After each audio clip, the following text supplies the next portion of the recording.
Bonjour à tous. Alors, je vous retrouve avec un nouveau message aujourd'hui, un nouveau message du Seigneur, un message qu'il m'a transmis afin de nous appeler tous à la vigilance, d'accord? Alors, avant de commencer, je tenais à rendre gloire au Tout-Puissant, car l'ennemi ne voulait pas que je transmette ce message, mais par sa grâce, il a décidé que ce message devait vous parvenir. Alors, pour cela, je vous invite, mes frères et sœurs, à rendre gloire au Père Tout-Puissant avec moi pour cette grâce qu'il a accordée.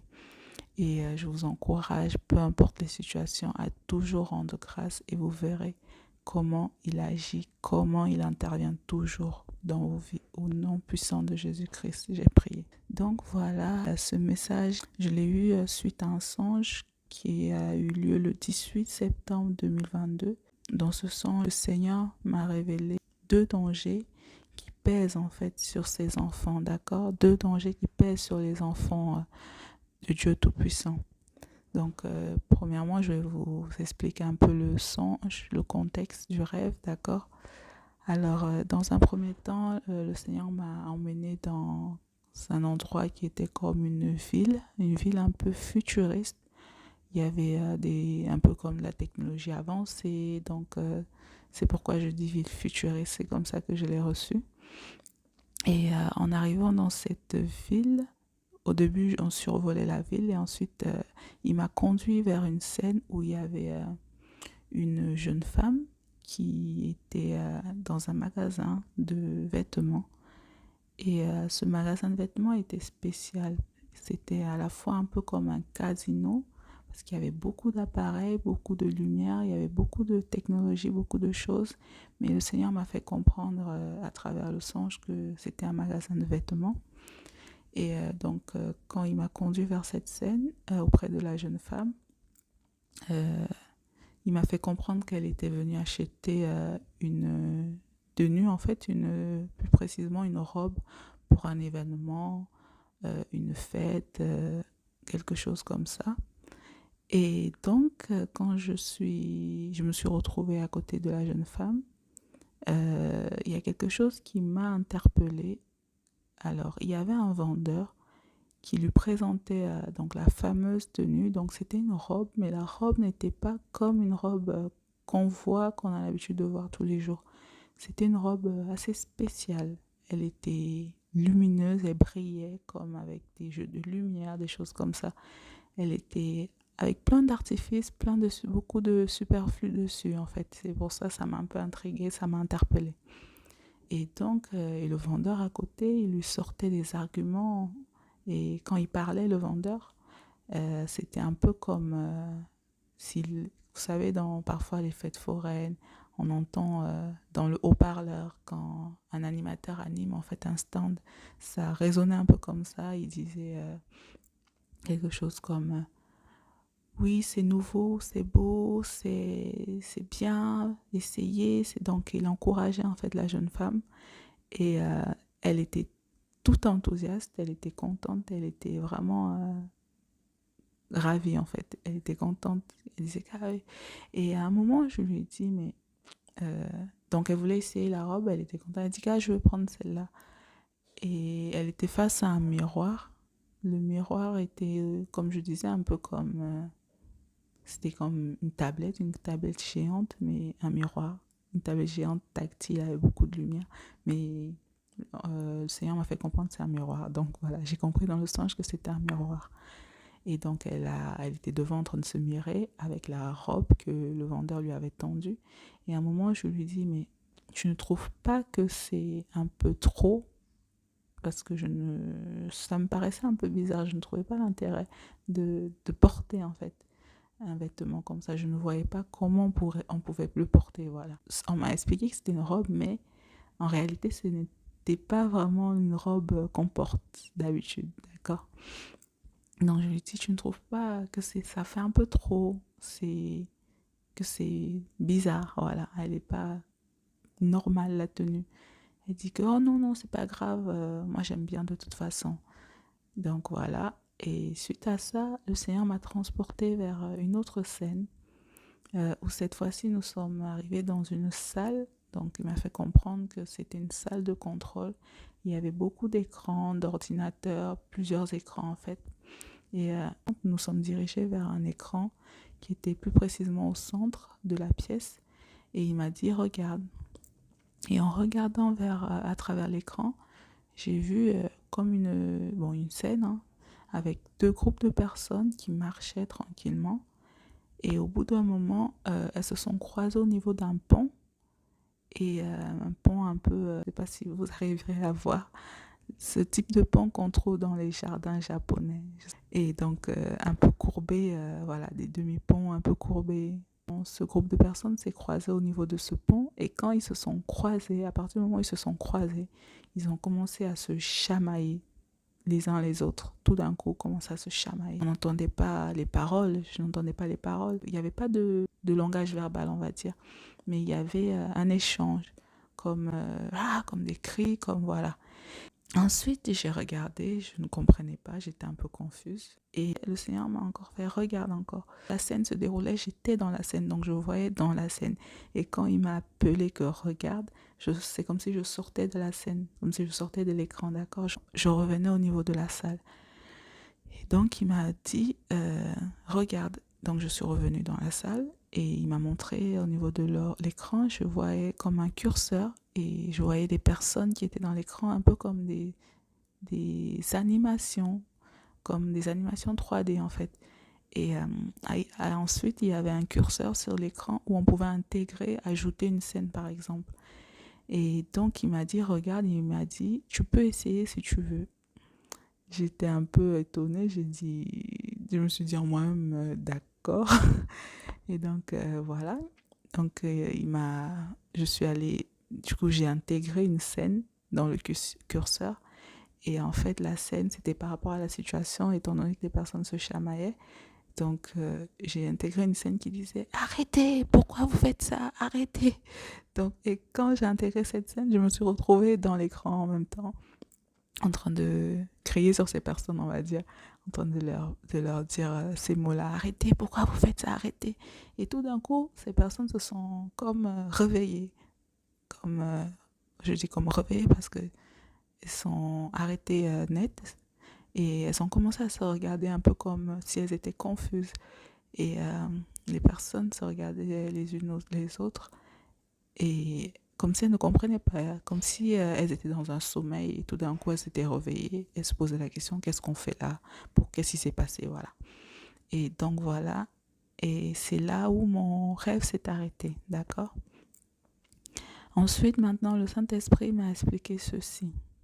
Ces deux scènes représentent deux dangers, d'accord. Alors il m'a dit que le premier danger c'est le divertissement, d'accord. Et il m'a expliqué que ce divertissement est illustré par les jeux de lumière, le superflu que je voyais dans la première scène où j'étais dans le magasin de vêtements avec tous les appareils, tout ce qui brillait, etc. Et il m'a dit que tout ça, ça représente le divertissement, en fait, tout ce qui brillait, tout ce qui embrouillait, d'accord. Et il m'a expliqué que le divertissement, c'est tout ce que on trouve dans le monde qui empêche aux enfants de Dieu d'accorder du temps au Père Tout-Puissant, qui est fait en fait, qui est là pour justement nous divertir, les divertir, justement pour divertir les enfants de Dieu et dans le but de les empêcher d'avoir du temps, de penser à accorder du temps au Père Tout-Puissant, d'accord. Et toutes ces choses-là ont pour objectif en fait de nous empêcher de nous rapprocher de Dieu et nous éloigner de lui en fait. Donc pour nous empêcher de rester près de lui, de rester connecté à lui à tout moment, l'ennemi a mis en place en fait ce divertissement-là qu'on trouve dans le monde, a mis en place toutes ces choses en fait qui parfois nous fait pas penser à aller vers le Seigneur, aller vers le Père Tout-Puissant, d'accord. Et il m'a aussi expliqué qu'en fait, le fait que ça nous empêche d'accorder du temps au Père, ça nous éloigne du Père, d'accord. Et comme ça nous éloigne du Père, ça nous empêche d'écouter sa voix quand il nous parle, d'accord.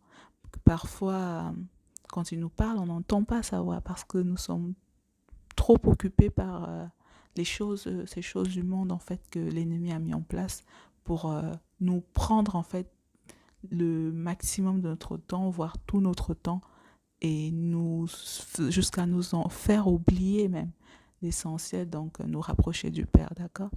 Et il a illustré ça par rapport au conseil, en fait, au message que j'ai transmis à la jeune femme en lui disant tu ne trouves pas que c'est un peu trop? Donc il m'a illustré ça avec ça.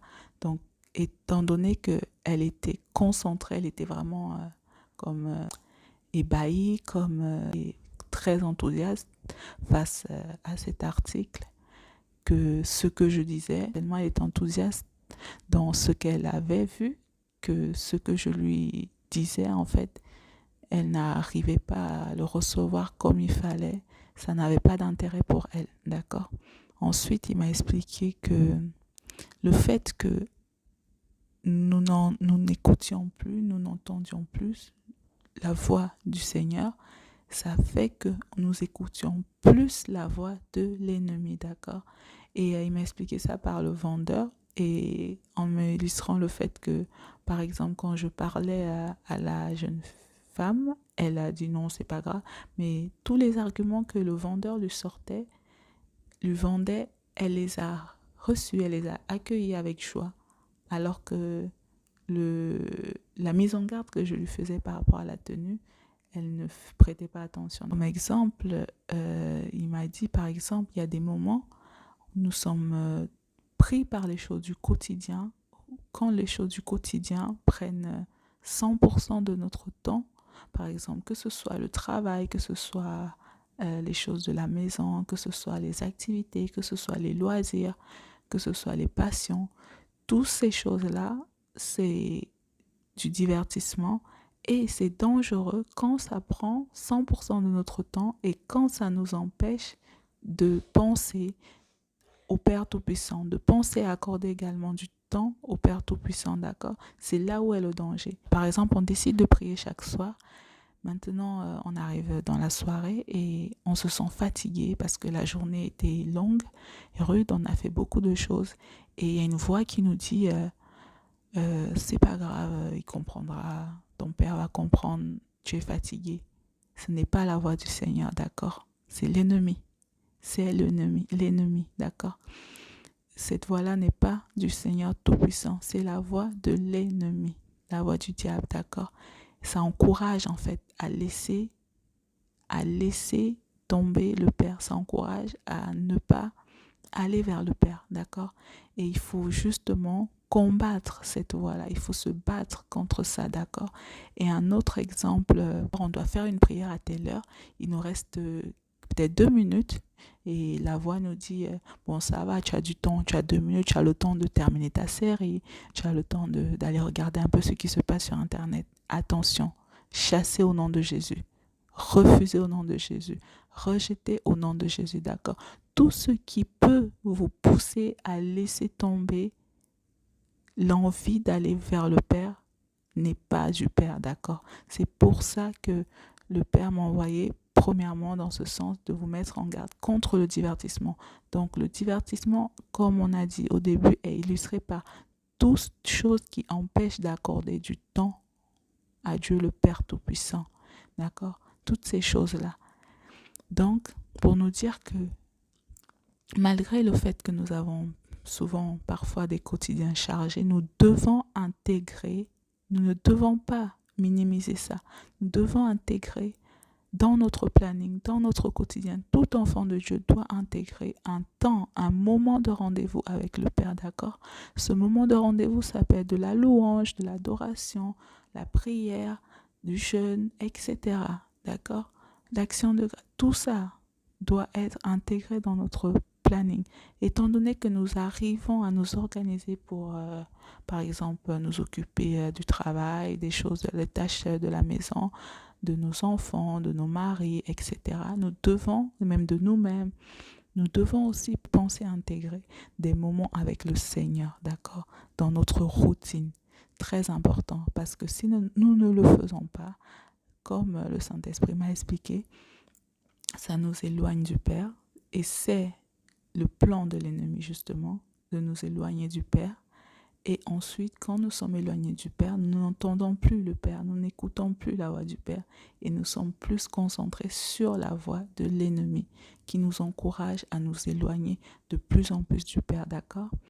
Et pour illustrer cela, pour poursuivre dans la compréhension, le Saint-Esprit m'a transmis 2 passages, d'accord, que je vais partager avec vous et que je vous encourage vraiment à lire.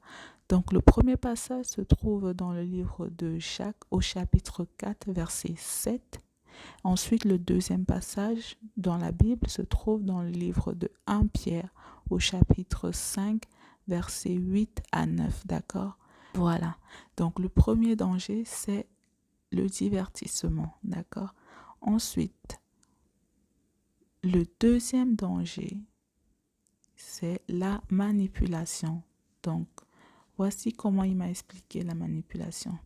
Pour ce qui est de la manipulation, il me l'a illustré par justement la salle de contrôle que j'ai vue dans la deuxième scène du rêve avec tous les ordinateurs. Et ensuite, il m'a expliqué que la manipulation, c'est tout ce qui nous éloigne de l'essentiel en nous montant les uns contre les autres, d'accord? Donc, la manipulation, c'est tout ce qui nous éloigne de l'essentiel en nous montant les uns contre les autres. Je vous explique comment il m'a illustré cela. Par exemple, les débats entre frères et sœurs, la concurrence, le jugement, c'est-à-dire, par exemple, le fait de cet esprit qui pousse parfois à dire, à comparer, voilà, à dire l'autre est mieux que l'autre, non, c'est l'autre qui a plus raison, non, c'est l'autre qui fait mieux, c'est l'autre qui est mieux, c'est l'autre qui fait mieux, l'autre est comme ça, cet esprit de comparaison, d'accord? Cet esprit est là pour nous pousser vers l'égarement, d'accord? C'est un esprit de l'ennemi qui a pour rôle de nous égarer de l'essentiel, qui est là pour nous manipuler, pour nous éloigner de l'essentiel, qui est la parole et la volonté de Dieu, d'accord? Ensuite, il m'a expliqué que quand on suit cet esprit, on commence à réagir d'une manière automatique. C'est pourquoi il me l'a illustré avec la scène. 2 personnes qui se sont rencontrées au niveau du pont.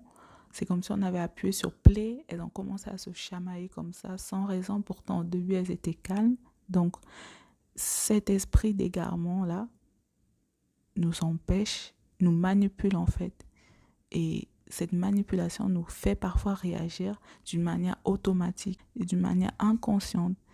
Et parfois, ça arrive même sans que nous nous posions la question à savoir, est-ce que c'est normal qu'on réagisse comme ça? Qu'est-ce que le Seigneur nous apprend? Qu'est-ce que le Seigneur attend de nous? Est-ce que le Tout-Puissant veut que ses enfants se comportent comme ça? Est-ce que c'est ce que dit la parole? Est-ce que c'est ce que le Tout-Puissant attend de nous, d'accord? Souvent, on ne cherche pas à comprendre. Parfois, on a même une voix qui nous dit attention, mais on ne cherche pas à aller plus loin, d'accord? Parce que cet esprit-là est là justement, son rôle est là pour égarer, d'accord?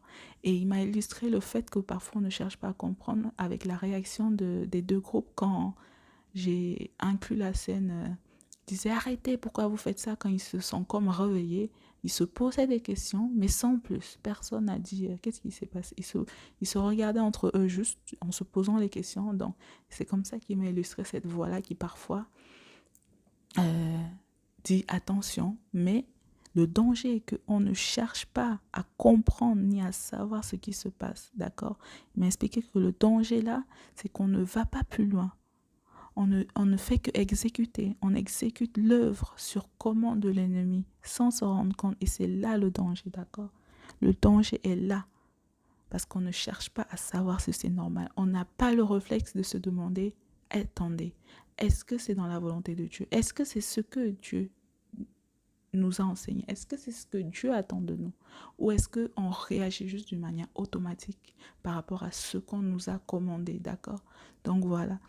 Et donc sur ce deuxième point-là, avec la manipulation, ce deuxième danger, il nous appelle vraiment à faire attention à parfois comment nous réagissons. Et pour illustrer cela, il m'a transmis 2 passages. Donc le premier qui se trouve dans le livre de Matthieu au chapitre 15, verset 8 Et le deuxième dans le livre de Matthieu au chapitre 7, verset 21, d'accord? Donc, ça nous appelle vraiment à la vigilance. Et il m'a transmis un autre exemple parfois, voilà, au niveau des débats, même sur la parole. La parole, elle est claire, elle est nette, mais parfois on commence à, on va dire entre guillemets, philosopher, chacun essaye d'interpréter, chacun, c'est écrit blanc, mais quelqu'un va dire non, je pense que ça voulait dire blanc cassé ou blanc jaune ou blanc. Non, si c'est blanc, c'est blanc. Donc, ce type de débat-là, c'est de la manipulation, d'accord? Tout ce qui est là pour nous éloigner. Et attention, je vous transmets ce message, ce qui m'a révélé le Seigneur. Ce ne sont pas tous les enfants. Souvent, ce débat-là ne part pas des enfants de Dieu. Souvent, justement, c'est cet esprit d'égarement, cet agent du monde des ténèbres, cet agent de l'ennemi qui engage ce type de débat et entraîne les enfants du Père Tout-Puissant dans l'égarement, d'accord? Donc attention, avant de nous lancer dans des débats, dans quelque chose, retournons à la source. Retournons à la source, d'accord? Les agents de l'ennemi, ils sont là depuis. Ils sont déjà parmi nous depuis des siècles. Ils travaillent, ils font leur rôle, ok? Nous faisons notre rôle d'enfants de Dieu.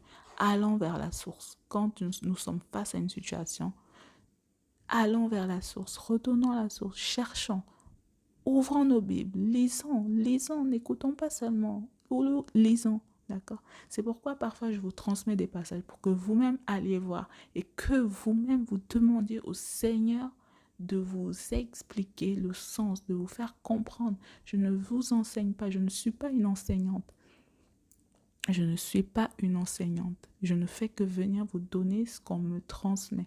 Je ne fais que venir vous remettre ce qu'on me transmet. Je ne fais que vous transmettre ce qu'on m'a remis. D'accord? Je ne suis pas une enseignante. C'est pourquoi souvent je partage les passages et je vous invite, je vous encourage à aller vous-même chercher. Je vous partage ce qu'on me donne. Et la parole dit que tout enfant de Dieu a la possibilité de comprendre parce que nous avons tous un enseignant qui est le Saint-Esprit.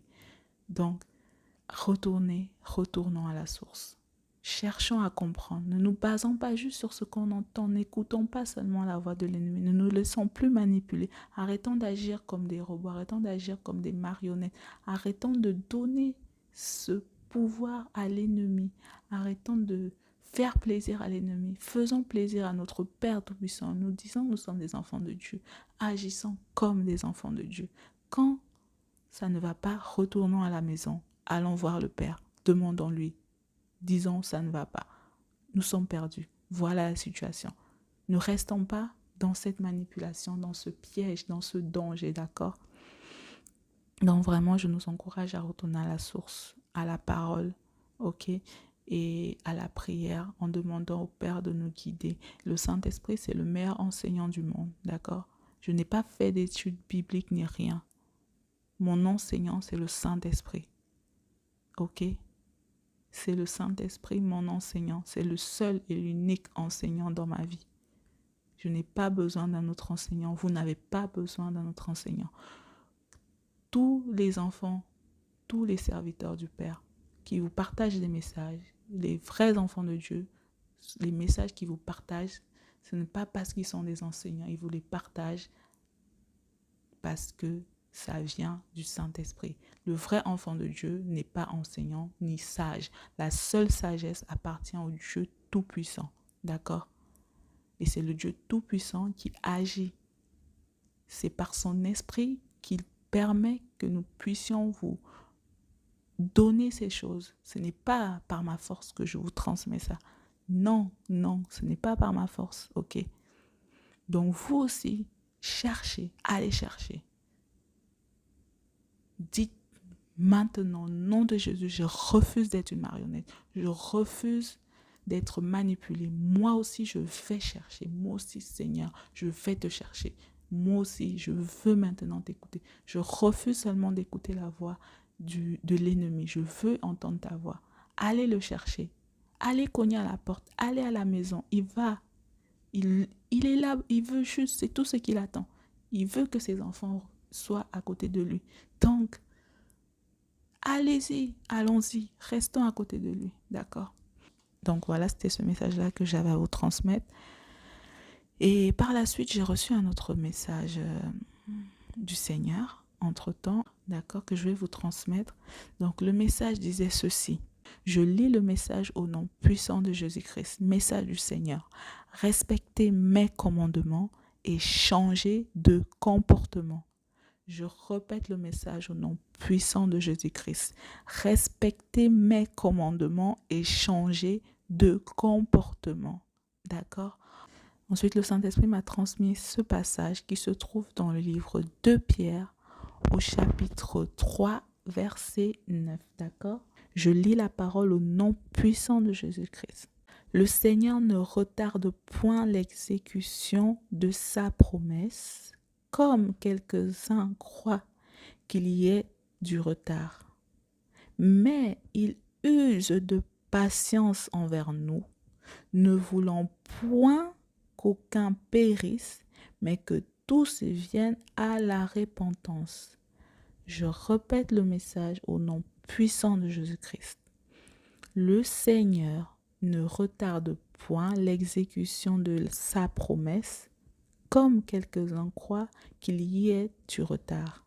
Mais il use de patience envers nous, ne voulant point qu'aucun périsse, mais que tous parviennent à la repentance. Message du Seigneur. Donc, ce temps-là, c'est parce qu'il nous fait grâce, parce qu'il veut que nous soyons sauvés, il veut que nous nous repentions, il ne veut pas que nous périssions, parce qu'il nous aime, c'est pour cela qu'il nous donne, il nous accorde ce temps, d'accord? Donc prenons ce temps-là, considérons-le comme une grâce et non pas comme un acquis, ok? Ne le considérons pas ce temps-là comme un acquis, c'est une grâce, et usons de cette grâce avec bon sens. Usons de cette grâce avec crainte. Usons de cette grâce tant que nous pouvons. Parce que un temps viendra où nous ne pourrons plus. Donc, usons de cette grâce, d'accord? Profitons de cette grâce. Rendons grâce et profitons de cette grâce tant qu'il nous la donne. Ok? Donc, voilà. Voilà donc le message qui m'avait été remis de partager avec vous aujourd'hui. Donc voilà, je vais résumer comme ça, mes frères et mes sœurs. Revoyons le type de relation que nous avons avec le Seigneur, d'accord? Et agissons tant qu'il nous accorde encore du temps. Repentons-nous de nos péchés et marchons et vivons dans la sanctification. Continuons à résister à l'ennemi et restons éveillés. Déjouons ces stratégies. Déjouons toutes les stratégies qu'il met en place pour nous éloigner du Seigneur en lui résistant, d'accord? En conservant toujours la première place à notre Père Tout-Puissant dans nos vies, dans nos cœurs. Et encore une fois, nous arrivons bien à organiser notre quotidien dans toutes les choses que nous avons à faire au quotidien.